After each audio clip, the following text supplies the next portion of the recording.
Salut, de retour.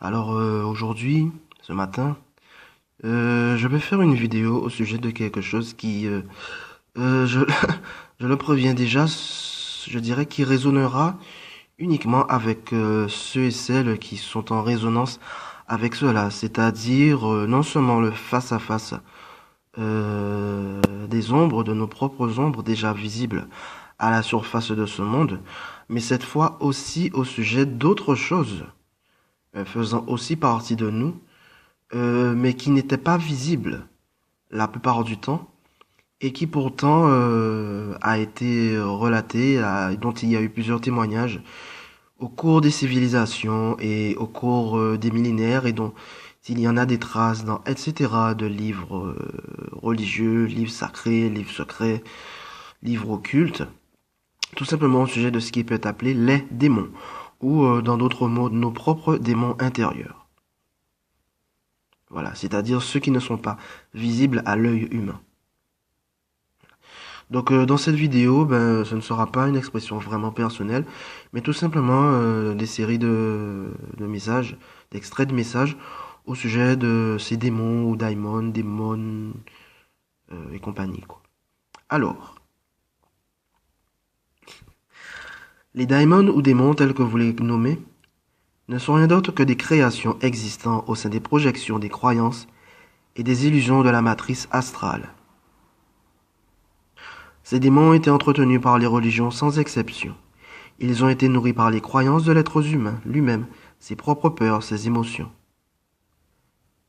C'est la sphère de troisième dimension, mais dans une bande de fréquences qui ne vous est jamais perceptible.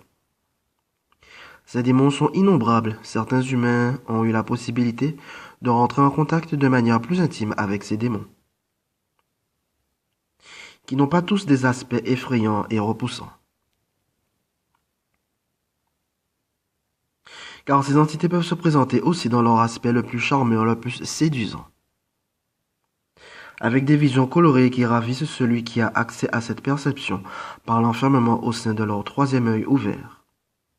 Ces démons séduisants ayant pris la forme d'entités conscientes, dont les noms sont parfois très exotiques, se sont structurés au sein de certains plans de l'astral afin de délivrer un enseignement visant à développer des croyances et des vécus strictement reliés à cette matrice, à l'illusion de ce monde. Ayant fait croire et accepter que le monde allait vers quelque chose qui perpétuerait la vie au sein de cette matrice illusoire.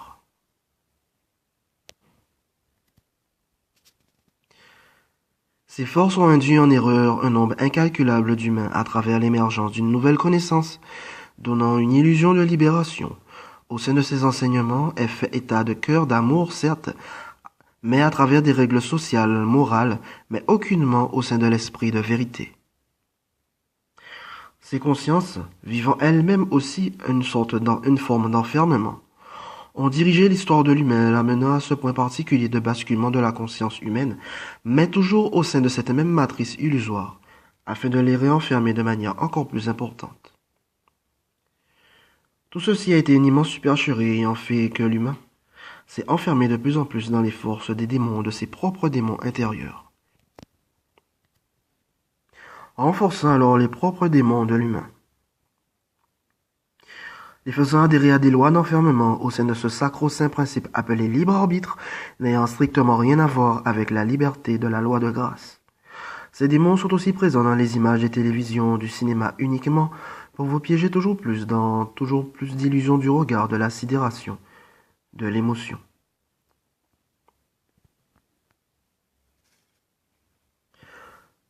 Un contact établi avec des démons, même ceux se faisant appeler apparemment des êtres de lumière, a pour caractéristique de littéralement pomper votre énergie et votre conscience, alors qu'inversement, ce qui vient des mondes de lumière va vous apporter un supplément d'énergie et de conscience. Vous vivez tous dans la matrice astrale sans exception, du fait de l'existence même de votre corps de désir, de votre corps d'émotion, et dont vous vous sortez petit à petit en cette époque, vous-même, par l'ouverture de votre cœur.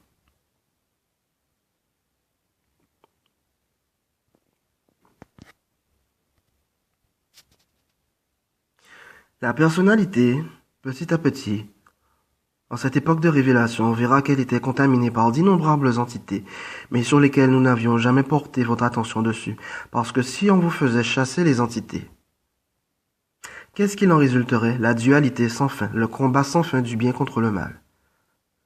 Le démon, il n'est jamais là par hasard.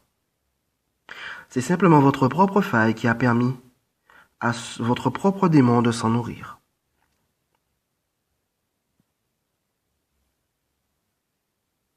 Mais ça ne sert à rien d'accuser le démon, qui n'est que votre propre démon, car le problème de base n'est rien d'autre que vous-même. Vous n'aviez pas la possibilité de les voir, il ne servait donc à rien d'attirer votre conscience là-dessus. Là maintenant, en cette période, c'est différent.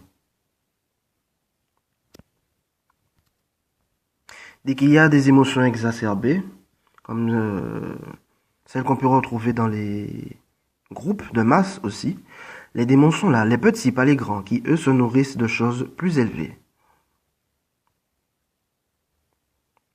Les démons sont ceux qui vont attiser votre désir et vous faire croire que c'est vous qui désirez. Ce sont eux qui vont vous pousser à faire des actes innuisibles. Mais la faille à la base est en vous, car s'il n'y a pas de faille, alors il n'y a aucun démon.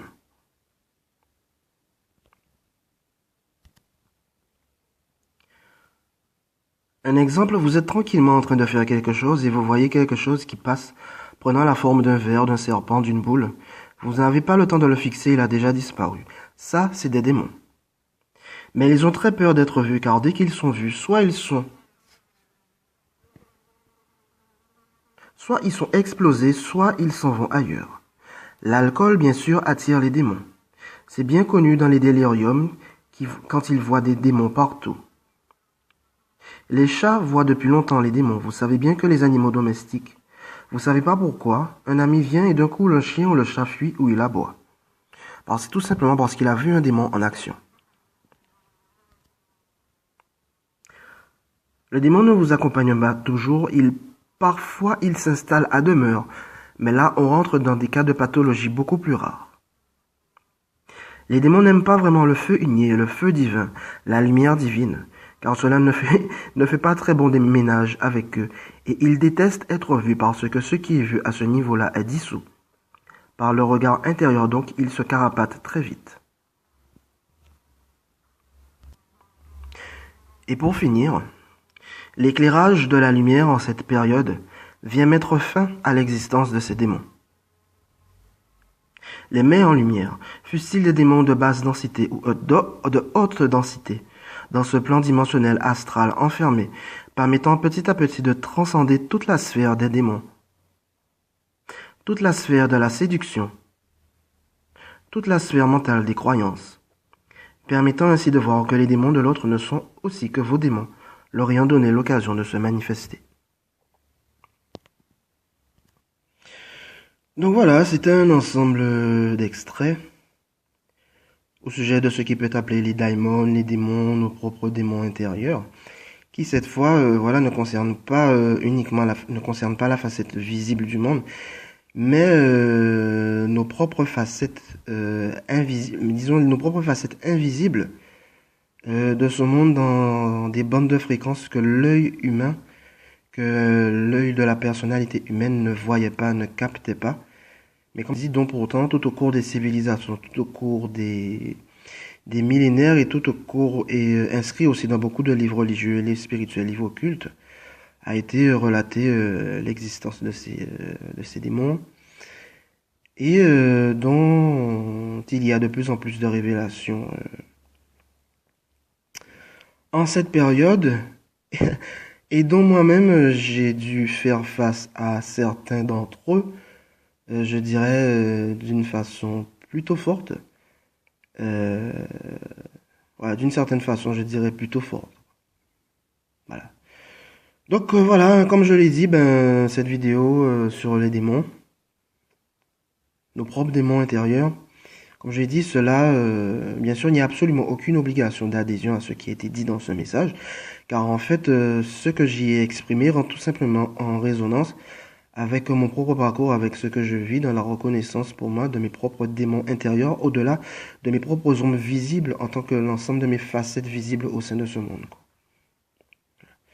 Voilà, donc pour moi, il est important aussi d'aborder d'autres facettes invisibles, non visibles, de ce qu'on peut appeler mes propres ombres, mes propres démons, euh, inscrits au sein de mon propre jeu rêvé, au sein de ce monde, quoi. Afin de les reconnaître aussi, afin de les mettre en lumière aussi, quoi. Voilà, quoi, pour reconnaître que cela a fait partie et fait partie aussi de moi. Voilà. Sur ce, ben, ce sera tout. Et juste après, il y aura un autre message, cette fois au sujet de ce que je peux appeler un magnifique message d'un démon qui se nomme Utamarcha Isonga N, sur ce qu'il a à dire au sujet de l'acceptation à nous humains de reconnaître nos propres démons intérieurs, quoi. Sans fuir. Avec courage et humilité. Allez, bye bye.